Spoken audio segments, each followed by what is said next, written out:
राजा मंगल सेन नाम का राजा पृथ्वीपुर राज्य पर राज करता था। मंगल सेन को अपने बगीचों में घूमने का बड़ा ही शौक था। उसे जब भी समय मिलता वह अपने बाग बगीचों की सैर करने को निकल जाता। प्रकृति के बीच में समय गुजारना उसे बड़ा ही अच्छा लगता था। एक दिन वह जब अपने शानदार बगीचे की सैर कर रहा था तो उसने देखा कि एक बारहसिंगा उसके बगीचों में घुस आया है और वह इधर उधर दौड़कर बगीचे में लगे हुए फूल पौधों को तहस नहस कर रहा था। राजा को अपने बगीचे के पौधे और फूलों से बहुत ही लगाव था। ये दृश्य देखकर राजा आग बबूला हो गया। राजा मंगल सेन ने तुरंत अपने सैनिकों को आवाज लगाई कि वह बारहसिंगा को पकड़े और राजा खुद भी बारहसिंगा का पीछा करते हुए दौड़ने लगा। बारहसिंगा बगीचे से बाहर आ गया और राजा ने भी उसके पीछे अपना घोड़ा दौड़ा दिया। मंगल सेन बारहसिंगा का पीछा करते करते अपने राज्य की अंतिम सीमा तक आ गया, परंतु वह बारहसिंगा को ना पकड़ सका।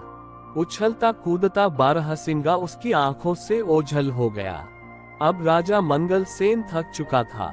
उसकी वहां से आगे जाने की इच्छा नहीं हुई, तो वह वहीं पर रुक गया। मौसम बहुत ही गर्म था और राजा को प्यास भी लगने लगी। उसने नहाने की सोची। जब वह नहा रहा था तो एक चोर उसका घोड़ा और कपड़े लेकर भाग गया। चोर अपने पुराने कपड़े वहीं पर फेंक गया। राजा के लिए अब बहुत ही खराब हालत हो गई थी। अब वह क्या करता कि अपने महल में वह वापस कैसे लौटे, क्योंकि बिना घोड़े और बिना कपड़ों के लोग उसकी हंसी उड़ाएंगे।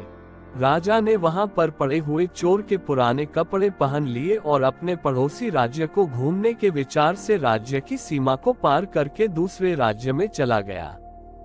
बहुत दूर तक राजा मंगल सेन चोर के कपड़ों में घूमता रहा। तभी उसकी नजर झाड़ियां में चमकती हुई एक वस्तु पर पड़ी। राजा ने तुरंत वह वस्तु उठा ली। यह वस्तु चमकता हुआ एक मोतियों का हार था। वह भी बहुत ही कीमती मोतियों का हार। राजा सोचने लगा, भगवान का लाख लाख धन्यवाद, जो यह मोतियों का हार मुझे मिल गया। अब मैं अपने लिए नए कपड़े और एक घोड़ा खरीद सकता हूँ। चलो चलकर इसे बाजार में बेचने की कोशिश करता हूँ।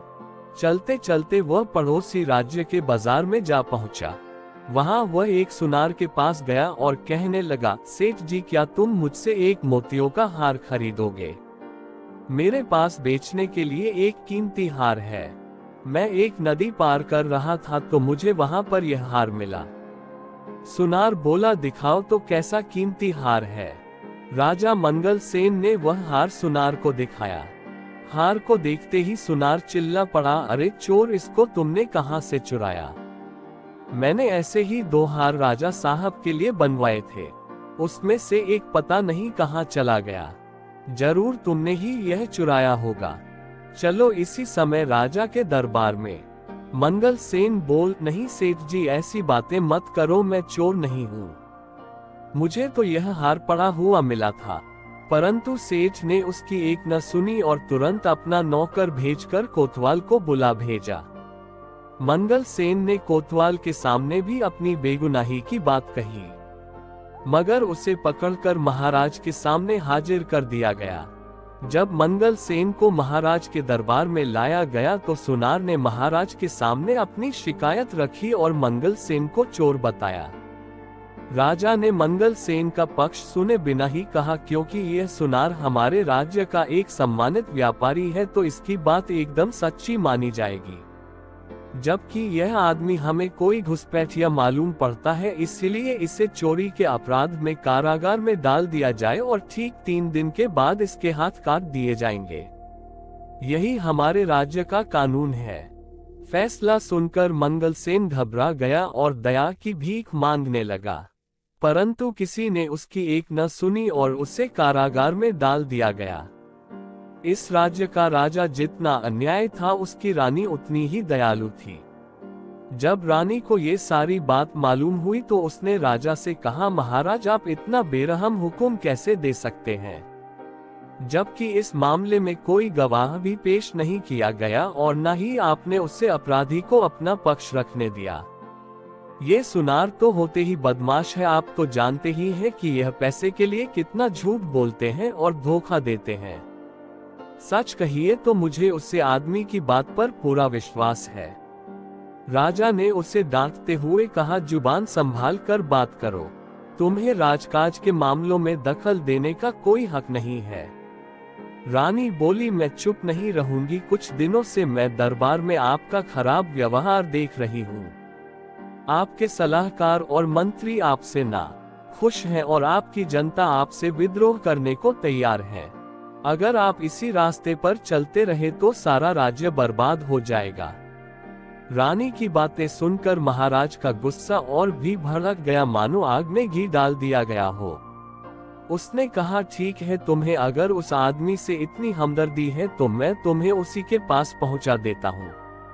राजा ने सैनिकों को आदेश दिया कि रानी को भी उसी चोर के साथ कैदखाने में डाल दिया जाए। सैनिक ये सुनकर चौंक पड़े।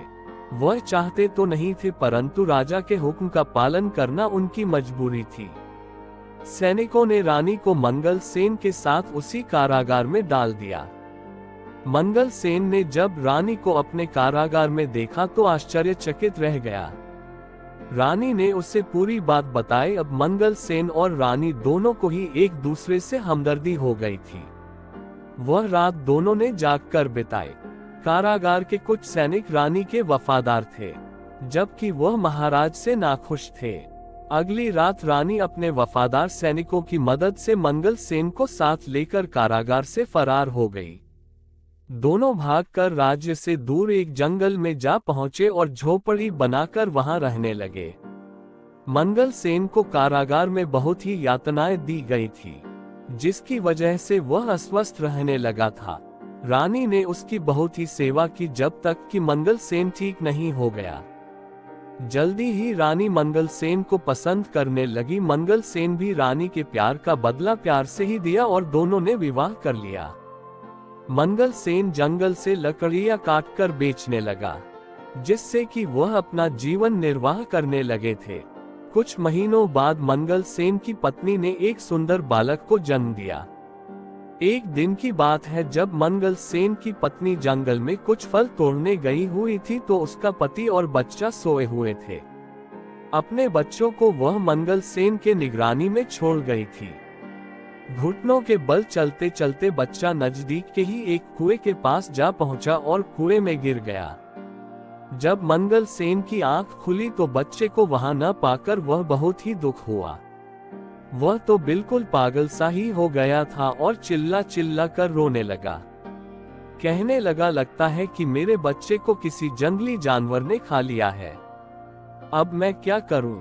इसकी माँ को मैं क्या मुंह दिखाऊंगा? शाम के समय जब उसकी पत्नी जंगल से लौटी तो ये जानकर वह भी दुखी हुई कि उसका बच्चा वहां पर नहीं था।